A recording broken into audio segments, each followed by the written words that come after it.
Сәлем достар, қалдарыңыз қалай? Менің YouTube каналыма қош келдіңіздер. Бүгін сіздерге өте дәмді болып шығатын, осындай керемет, қарапайым таңғы астың рецебімен бөлісетін боламын. Видеоны соңына дейін қараңыздар.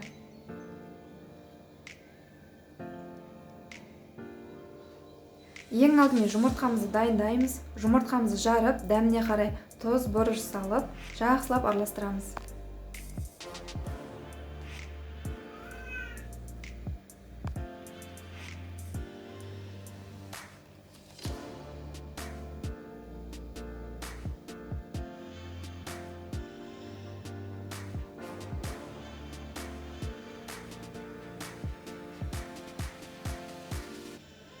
Ірімшігіміз бен қызанағымызды осылай дайындап аламыз. Табамызды қыздырамыз, аздап сұйық май құямыз.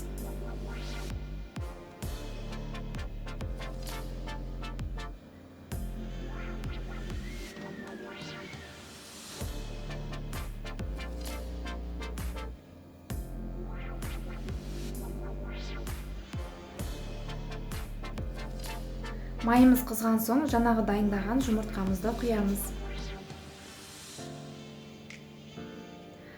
Асты қатты қызып кетпеуі керек. Пісуге жақын қалған кезде лавашымызды алып саламыз. Үстінен басып шығамыз.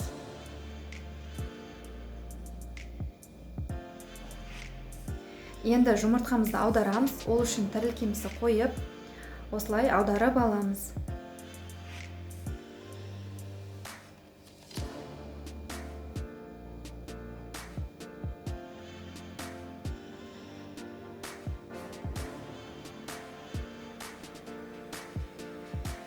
Үстіне теркадан өткізілген ірімшігімізді саламыз.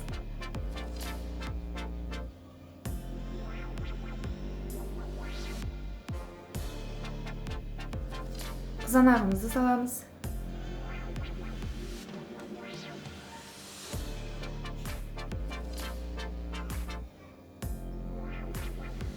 Екі бүктеп, үстінен басып шығамыз.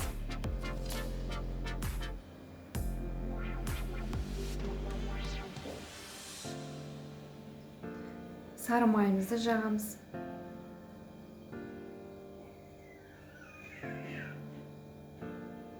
Асты қызарып піскен соң екінші жағын аударамыз. Және де үстіне сары майды жағып шығамыз.